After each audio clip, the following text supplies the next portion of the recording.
Namaste and welcome to this 10th session of spiritual aspects of Agnihotra. Last few weeks we have covered the Ishvar-Stuti-Prarthana-Upasana mantra. The last week we looked at the fifth mantra, namely Om Yah Pranato Nimishato Mahitvaik-Dhyaja. Let's take a look at the Ishvar-Stuti-Prarthana-Upasana mantras. I want to show you these mantras from the Maharishi Dayanand's Sanskar Vidhi. So the first one is Om Vishwani Dev Savita Duyitani Parasura. The second one Hiranyagarbha Samavatatage Bhutasya. Third one Om Ya Atmada Balada Yasya Vishwa Upasate. The fourth was Ya Pranato Nimishato Mahitvaik-Dhyaja Jagat. And last week we covered this, not the fourth, but the fifth one. Yena Dev Yoga Petvi Chadra Yena Swastabhitam. So this mentions about the sun, Dewlok, and the earth that gives us the support. And besides that, we are being assured that there is a Swahalok. So by way of meditation, I can succeed in Upasana.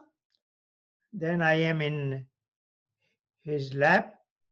Then I taste that Swaha, the absolute pleasure, so to say. And if I lead my life properly, then at the end of the life, when I die, then I am in his lap for permanent. That is called moksha, liberation, yena naka. And then we are told that it is not just the sun and the earth in the solar system. There are many other planets, and in between there is a space. All this is very definitely planned. Vimana means all the planets, including the earth, are in their prescribed trajectories. And the whole solar system is also moving around another center in the galaxies. And the galaxy is also moving around some super center, things like that.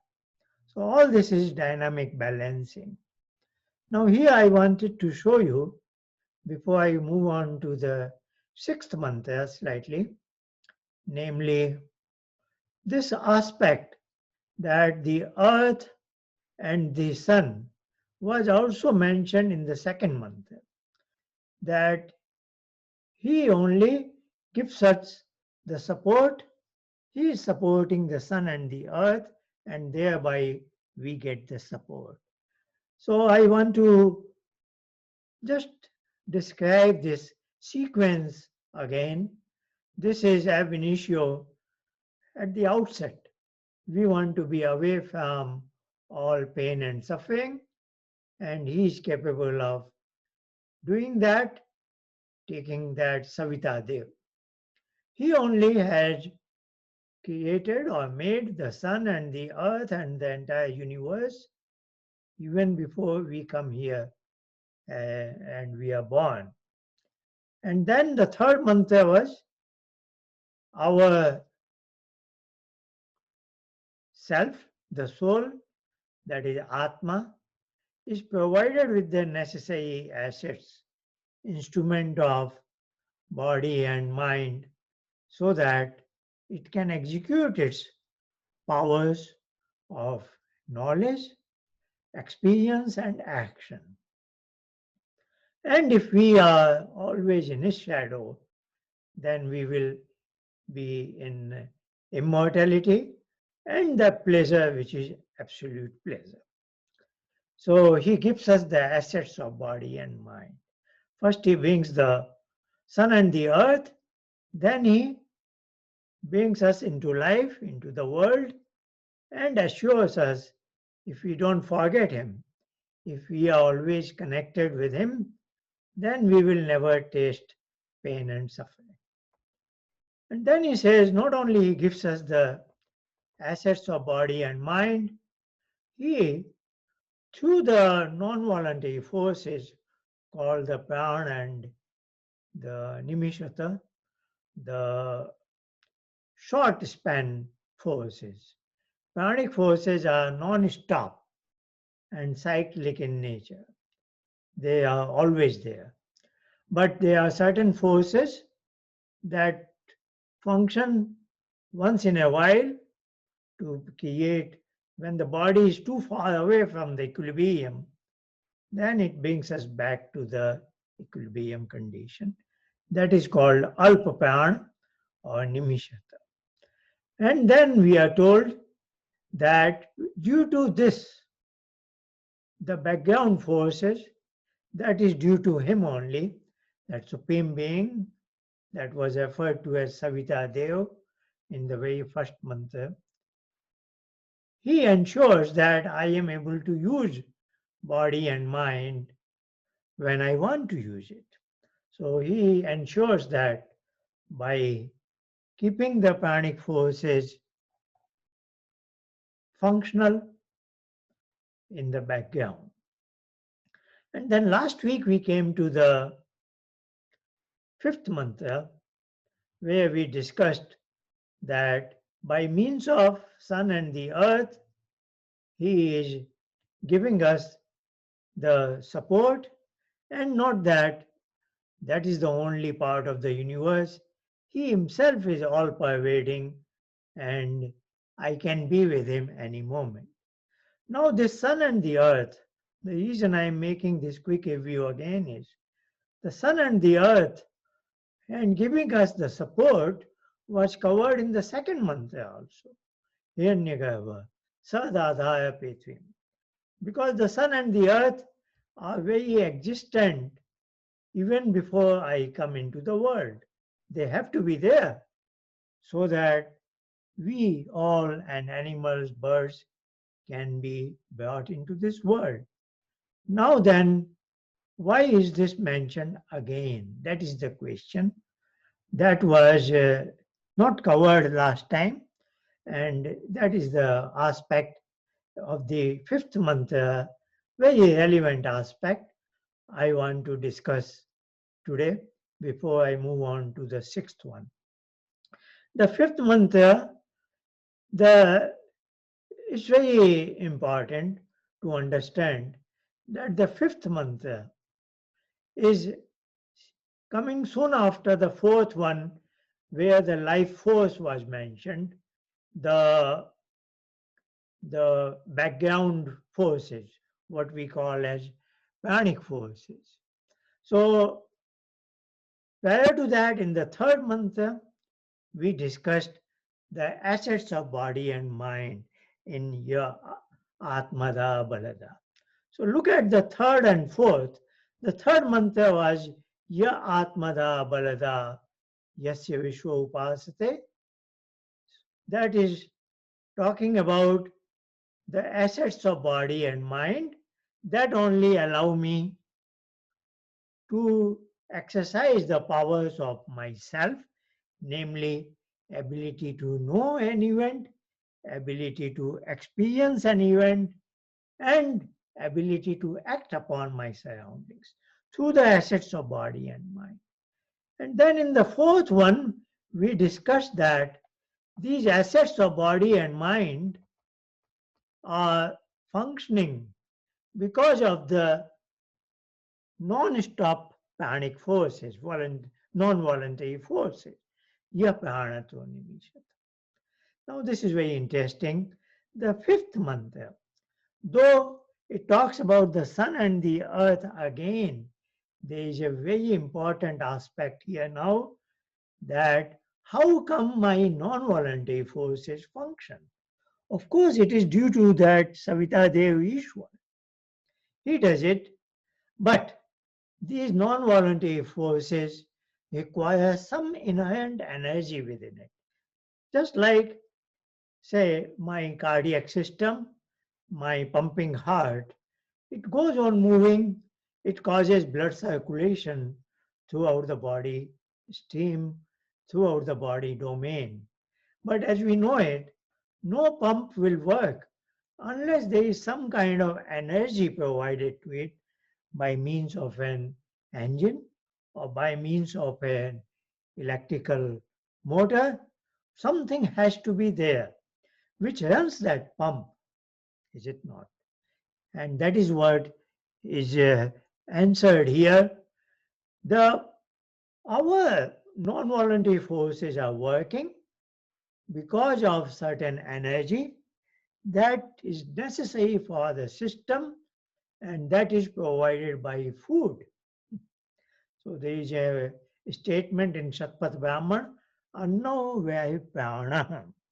So for pranic forces to work, I must provide food to the system. If I don't eat any food, if I want to survive only on air and water, they are very vital, essential, but energy doesn't come from mere air and water. It has to be from food. And food is grown, vegetable, food grains, fruits, they are grown on the farming in the land, and that growth takes place due to the sunlight, is it not? So sunlight is the continuous source of energy that is converted by plants and trees via photosynthesis, and that gives rise to all kinds of food that we can consume. And when we eat this food and other animals and birds, then they are able to provide necessary energy to their body system so that the pranic forces can work. That is why now you will appreciate this sequence is very important from the fourth to the fifth. Fourth mentioned the pranic forces, and those pranic forces are made functional by our consumption of food, and that food is grown by virtue of photosynthesis that requires sunlight. So the sun and the earth don't give us just mere support. I am sitting on the earth ground. That is good. That is, every moment I am supported by the earth, and this earth is supported by the sun through a particular orbital trajectory, motion, and so on and so forth. But along with this mechanical support, I get another support from the earth in terms of the food, and that is actually coming from the sun by means of sunlight. So, sunlight, the energy, not only makes it possible for me to see the world around me, and of course, the heat is very important for us in all its aspect that we use it, and also indirectly via the photosynthesis, it gets converted into the food and food grains, and they are consumed by humans and animals, birds, and they get their necessary nourishment. And that nourishment is vital for the pranic function to continue. So pranic functions is obviously automated. Even in my deep sleep, they are working, but I have a duty to provide nourishment to the body domain so that the pranic forces work. So that is very important so that we are engaged in some sort of pursuits in our life. Otherwise, suppose food was also automated, was as easily available without any farming, just like air and water are available to us with great ease. We don't have to make much effort for the air and much less effort for water. We can just walk some distance, find a river or a lake or a well, and get some water. But for food, we are expected to do a lot of labor. And if that was not happening, then we can visualize we would be very lazy and there will be enormous problems in human society. Even these days, a few weeks, we are, due to this situation arising out of coronavirus, we are expected to stay home, and that can cause, on long-term basis, a lot of problems in relationships and a lot of conflict, etc. If people don't are not able to engage in their normal pursuits of life. And for a common man, you are working for your survival. A common man works so that he earns money, so that he can buy food, is it not? So this is very much is the Vedic philosophy. There is a very important, well-known mantra in Rig Veda, Tantum Tanvan Rajaso, and towards the end it says Manu Bhava Janaya Devyam Janam. That Mano Bhava, you have to be a good human being. But what it is saying at the outset, Tantum Tanvan Rajaso, meaning you must be engaged in some activity that is socially beneficial. That's why we have so many professions. There is kind of a division of labor. Some people are engaged in farming, some are in education, some are in law enforcement. There are all kinds of professions we have, and we must be engaged in it. Spend a bulk of our time in the such mundane activities, if you wish to call it, because they keep us engaged. And of course, if you are a noble person, superior, or you want to raise your stature, then you should also be interested in upasana and raise your stature towards devatva, so to say. So a balanced life is required. So it just gives you an idea that Vedic philosophy is very holistic, and all this is the nature's design is overall for our good, and we must understand it and be a part and parcel of this nature's design so as to make best use of our life.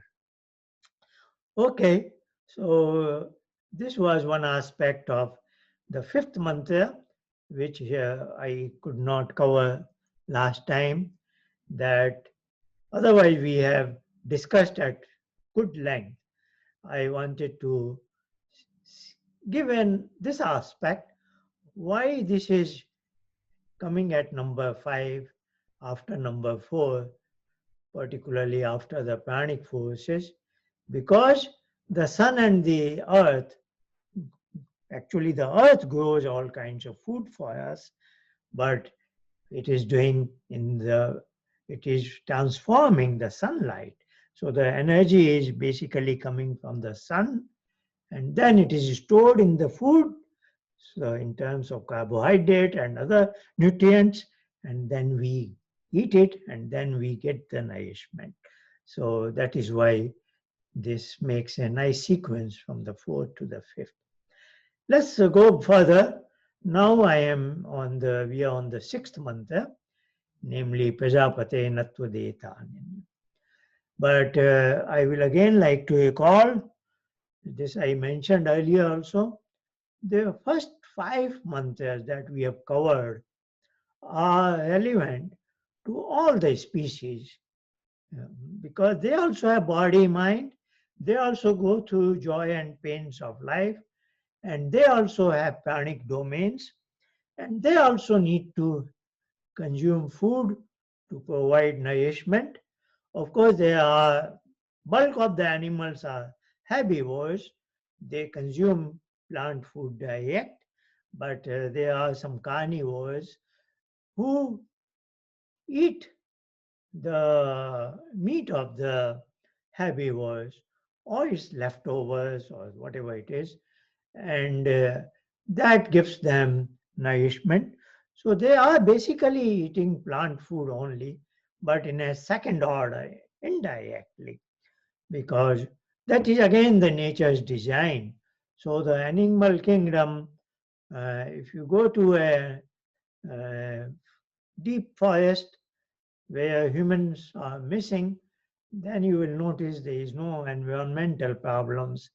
The animals die, and dead animal, they are scavengers, so to say. So carnivores are more like scavengers. They just keep the balance, so that because they don't have hospitals, they don't have cremation procedures, etc. But there is a natural mechanism that that is the balanced structure in terms of herbivores and carnivores. We are, of course, herbivores, and this I like to say on many occasions. I've written a few books also on this. So, but just because it's it's coming, it won't be out of the way for me to make a couple of remarks, because there is a lot of misunderstanding about it. So, what I want to say is, by nature's design, we are herbivores. It is very simple. We don't have to be carry any prejudice or any bias. It's very straightforward, because we are not that natural. So the best thing to understand the nature's design is through the eyes of the animals who are natural. And of course, they have very strong survival instinct, isn't it? Animals have very good survival instinct.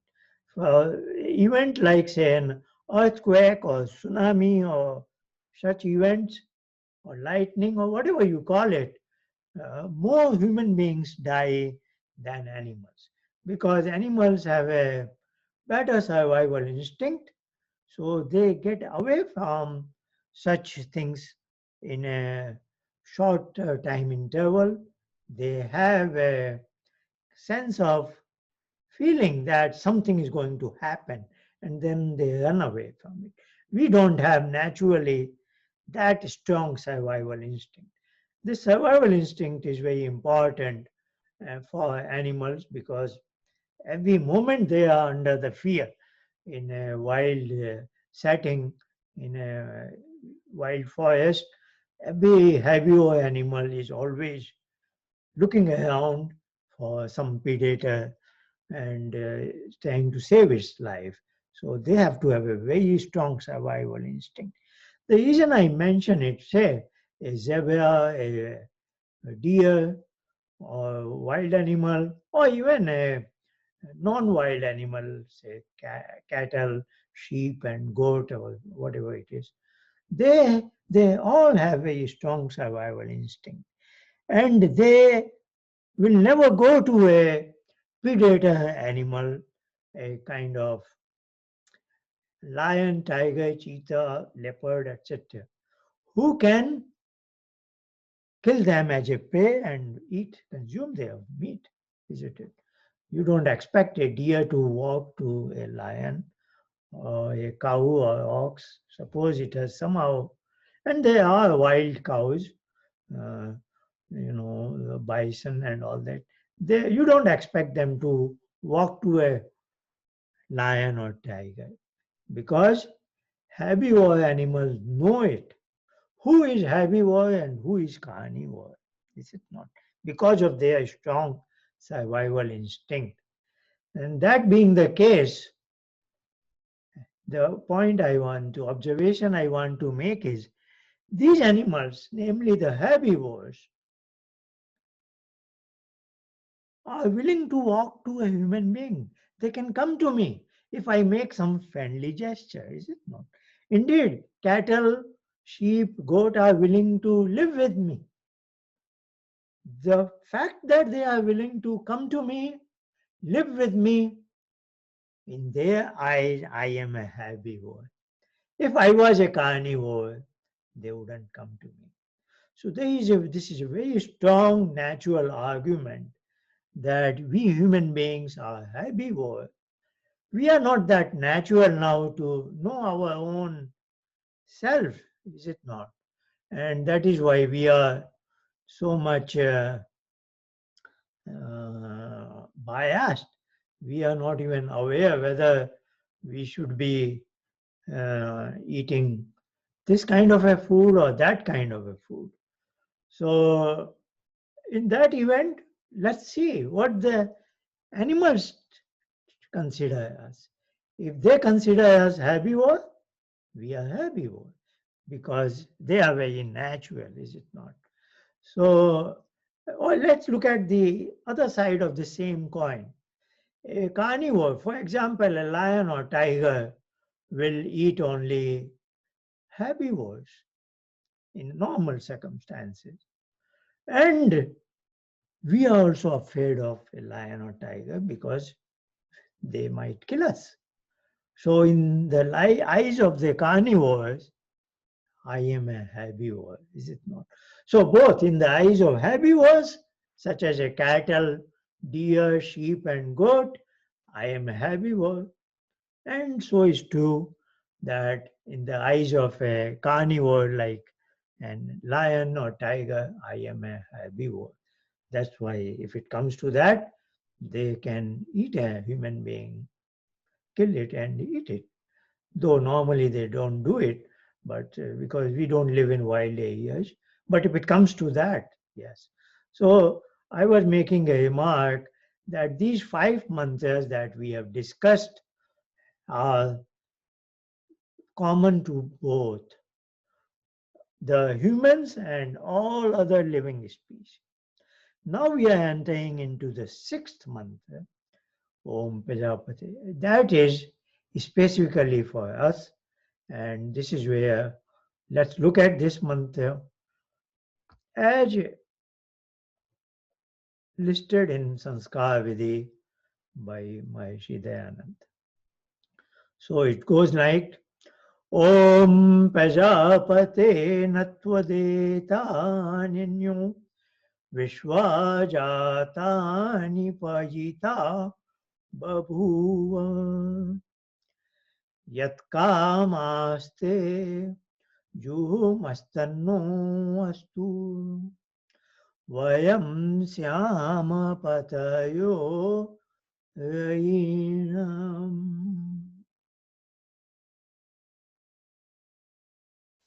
Up till now, we had last 4 mantras where the last quarter was Kasmai Devaya Havisha Vidhem. Now we are entering into a different sequence of it. Now, this is, let me read it, the paragraph, following paragraph.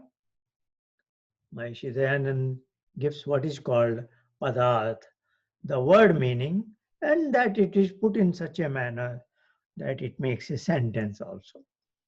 He says, Hey Prajapate, सब प्रजा के स्वामी परमात्मा त्वत आपसे अन्य भिन्न दूसरा कोई ता उन एतानी इन विश्वा सब जातानी उत्पन्न हुए जड़ चेतनादिकों को न नहीं पई बभूव तिरस्कार करता अर्थात आप सर्वोपरि हैं। यत कामा जिस पदार्थ की कामना वाले हम लोग ते आपका जुहुमा आश्रय लेवें और वांछा कहें तत् उसकी कामना न हमारी सिद्ध अस्तु होवे जिससे वयम हम लोग रयीणाम धन ऐश्वर्यों के पतयः स्वामी श्याम होवें. As has been my practice, I have in the past read out the meaning and second paragraph of Bhavat from Maharishi Dayanand's commentary on the Vedas. All the previous mantras were, as you know it, he wrote the commentary of the entire Yajurveda, but Rigveda was covered only in part, up to about 7th mandal, while this particular mantra is in the 10th mandal. So we don't quite have his Vedic, his this mantra covered by him in his commentary on the Vedas, but from a different scholar, this is available to me. So I am reading out from that book. Again, his first paragraph is Prajapate, he Praja ke Swamin, Tvat अन्य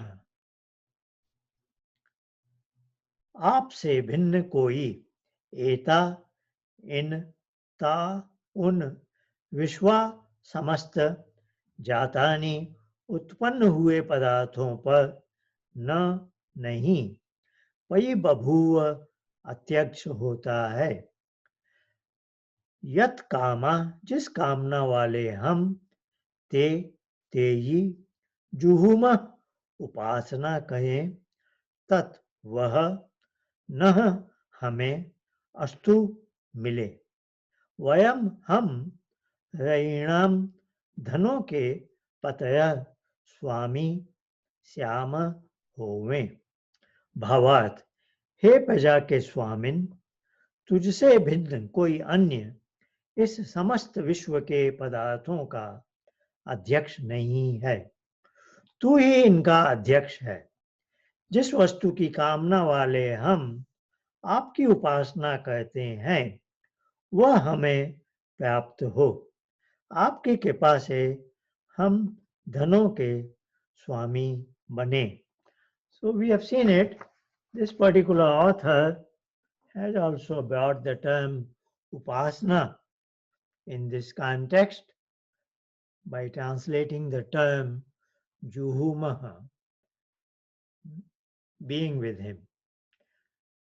And Maharishi Dayananda has also translated juhuma as ashar leve, as if I come in your shadow, as if I come in your lap. Both are the meaning are the same. So let's look at this in my own manner.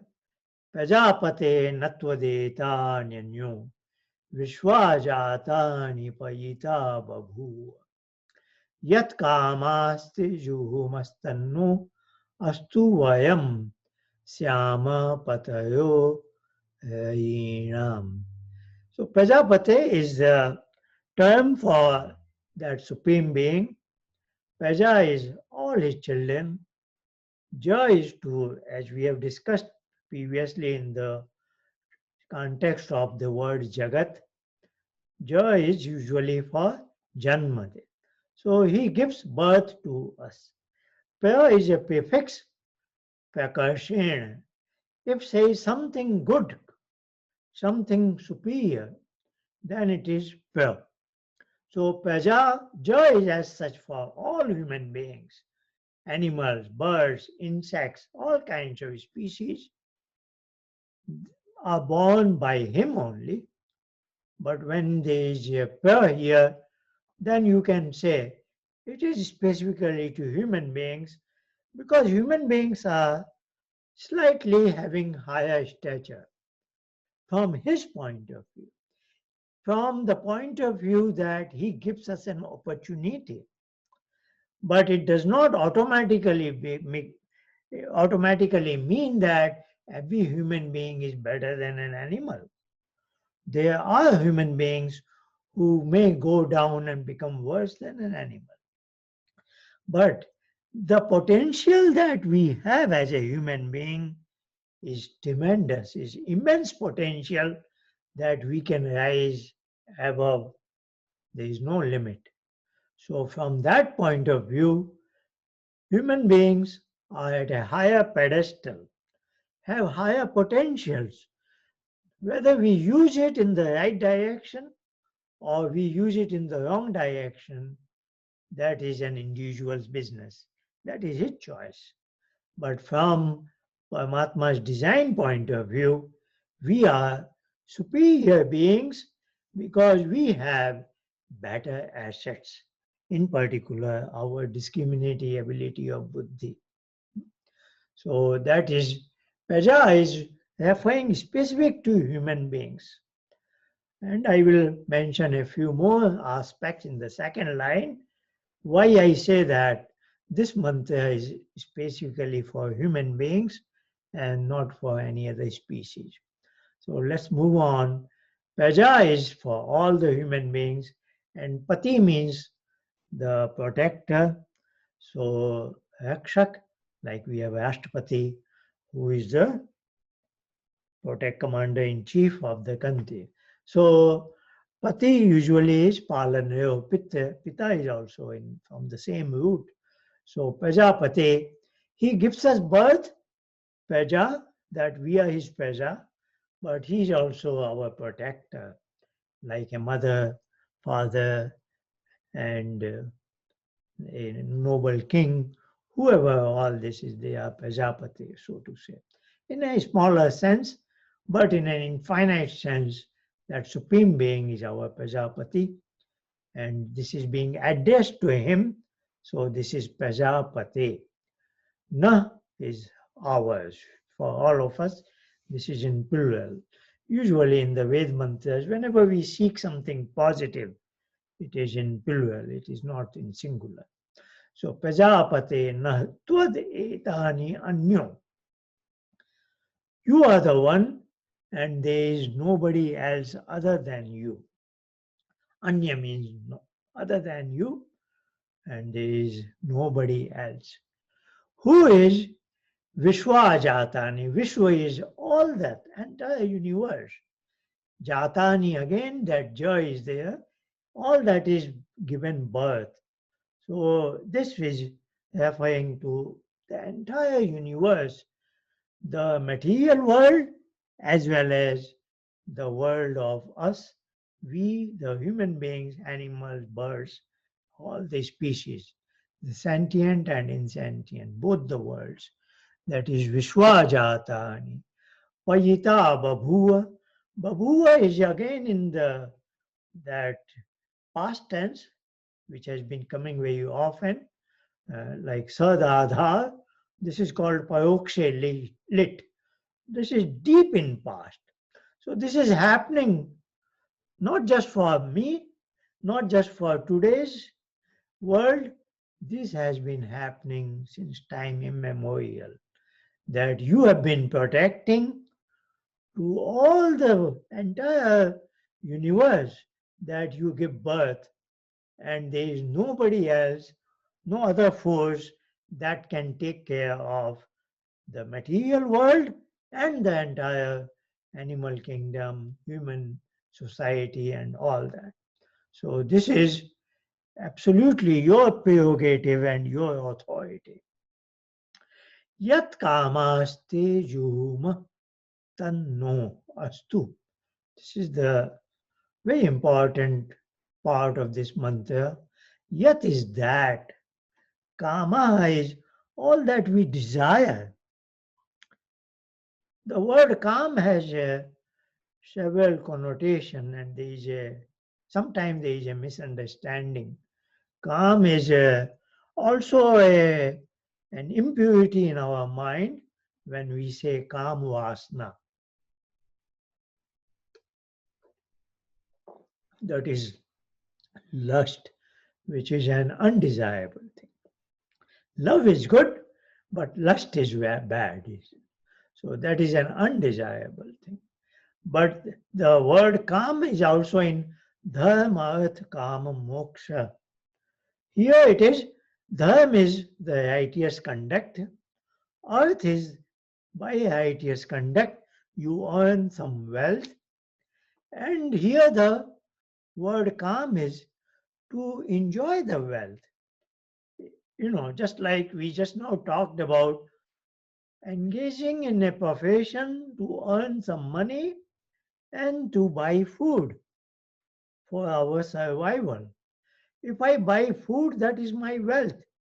But that is not enough. I must eat it. If I don't eat it, then there is no good. So the wealth has to be enjoyed. That is for my good. I should not just build a house, but I should live in it. Is it not? I should not just buy the clothes, I should put them on. I have a jacket and it's too cold outside. I should put it on. So, to make good use of my wealth is calm here, is it not? So, calm is calm vasana, lust also. Calm is proper utilization of the wealth that I have earned in a proper manner, as it is found in dharma, arth, kama, moksha. And if I do proper utilization, then I will develop detachment also, vairagya also. And that will only lead to moksha, is it not? If I just go on overindulgence, that is not going to let me go to the moksha. So dharma, arth, kam, here kam is enjoying the wealth in a very balanced manner for your overall good, in a sensible manner. Now the word calm in this particular mantra is the desires, kamana, something I don't have and I want to gain that. That is very important in the human pursuits,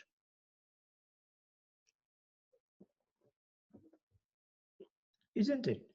Because we are dynamic. A bird is making a nest. A particular bird makes its nest exactly the same manner its forefathers it made in 300 years ago, thousands of years ago. They made it in the same manner. But we build houses, we build better and better houses. There is a evolutionary growth, development in human pursuits, is it not? So we are not static. We have to move forward. And as we move forward, the scientific, technological advancement and all that, that is what differentiates us from the animals. So as I said, the sixth mantra is exclusively for human beings on this particular aspect, that we are encouraged to think high, to think big, to think beyond, and thereby come up with wonderful ideas from our mind and using our two wonderful hands. So we have buddhi that animals don't have, discriminatory ability to move in the knowledge dimension. And when we have a fantastic idea, I realize that idea, I actualize the idea, and construct that thing, something into a visible project, visible instrument, visible gadget. And then I have two wonderful hands. So not only I have buddhi in my mind domain, I have hands in my body domain, exclusive ownership of human beings. And then we are encouraged to come up with ideas, yat kamaste. And all these are realized by grace of that Supreme Being. He only.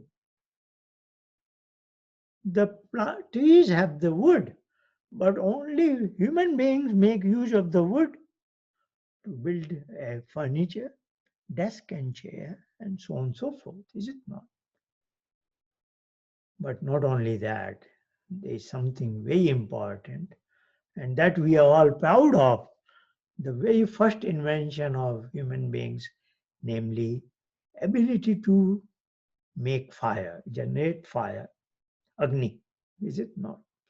So that's what we do in Agnihotra. We are discussing all this as a preface to Agnihotra.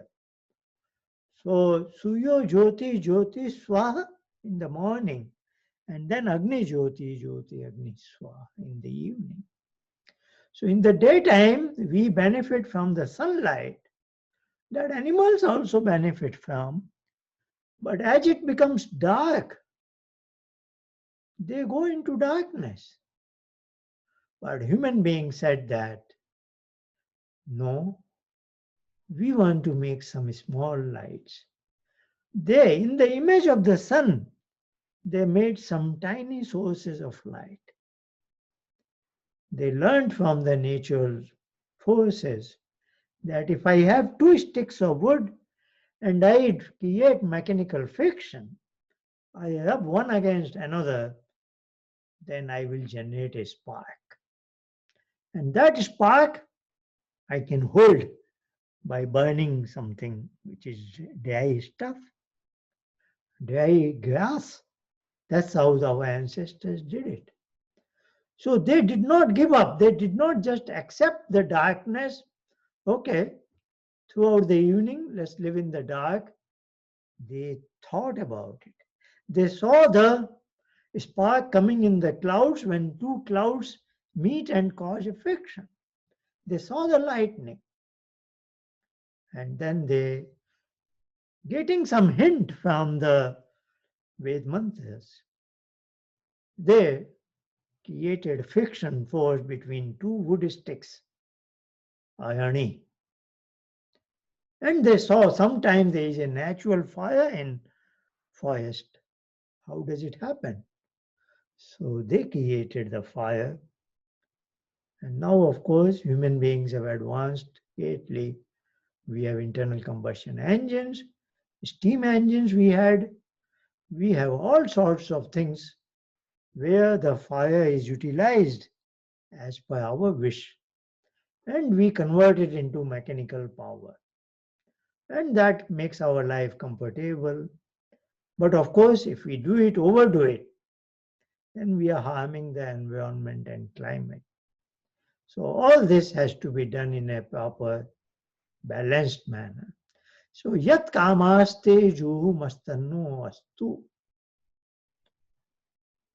is a door wide open for human beings to learn from all the natural sciences. That is a gift from the Ishwar, and incorporate them in their day-to-day life, create new and new wealth, starting from farming to all kinds of things. Besides the fire, we have our invention we are very proud of is that of wheel. So fire is more like our knowledge. Wheel gives us into our skill and action. It represents our dynamism and movement. And probably both have something to do with the sun. Sun is a fireball and looks like a wheel, keeps on moving from morning to the evening. So whatever is it, whatever human beings have made, everything is in the image of that Supreme Being's creation. Vishwajata Nipayita. So in the image of the sun, we make Agni. In the image of the sun, we make the wheel. And in the image of everything that we see, we have made so many other things in the universe. That is our continuous advancement. But the purpose of these mantras, this particular mantra, is trying to tell us that the earth is a level field wide open. It's a playground for all of us. We can enjoy all the bounties of the earth and even underneath by means of mining. We can get coal, we can get iron, we can get gold, all sorts of things. So the universe is filled with everything that we can imagine. And there are resources to realize any dream of any human being, isn't it? That's what is reflected by Yat Kamaste Juhumastanno Astu Vaya. And if we do it in a proper, balanced manner, then it is good for us. If we overdo it, if we do it wrong, if we use all these advancements to harm others, then of course we can do a lot of bad also. So that is where we have to be very judicious in our choices. Let's come to the last quarter of it. Vayam syama patayo. Vayam is we all. Syam become patayo, the owner of Rainam, all the wealth. It's not just the material wealth. From the surroundings, we gain a lot of knowledge also. Newton saw the apple falling and got a flash of new idea, gravitational force due to the earth. It is pulling everything towards its center. Archimedes is just entering into a water pool for a bath.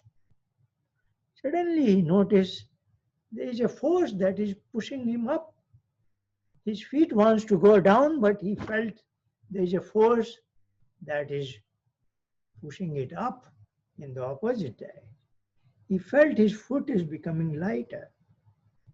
So he characterized it as buoyancy force. So we observe in the nature what all is happening, where all the natural laws are hidden, and we try to explore them, we try to discover them. So this is all his bounties. We obtain it one after another with our great effort. So Vayam Syam Patayo Vainam. The wealth is not only the material wealth in terms of food, in terms of gold and houses and other gadgets and equipments. It is also the wealth of the knowledge. That is very important for all of us. That's why we cherish knowledge a lot. A library is very important in the human society. And we want to pass that on to our next generation.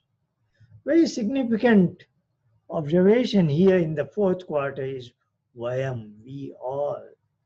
So as I mentioned earlier, in the Vedic terminology, whenever we desire something good, it is always for we and not for just I. So when you have this idea, then there is equitability, good distribution. When you think of just me alone, that is not the Vedic concept. So Vedic concept is always to think in a broader sense, how can something be good for all? How can the farming benefit everybody? How can this new knowledge idea benefit everybody? And indeed, we want this Vedic knowledge also to benefit everybody. So today, I think we can conclude the sixth mantra. Here we are specifically moving towards human beings. Seemingly, this is talking more about material wealth and those kind of advancement. But in the next mantra, Sano Bandhu Janita, we will be reminded that as we live in this beautiful world as a playground and enjoy our life, we should stay connected with him. He is our Bandhu, he is our closest. So that we'll discuss next week. And it has been a very nice conversation about Ishvar-Stuti-Prarthana-Upasana. We have covered the first 6 mantras. And now two more, Sono Bandhu Janita. We are reminded that as we live in this world, we shouldn't forget him. He only sent us, like as a mother or father, we send our child to the university, take care of all his needs, but we wish he stays connected with us. In the same manner, he is asking us, I have sent you here for 100 years to enjoy the life in the world, but don't forget me. Stay connected with me. And that we will discuss next week. Thank you very much for your attention.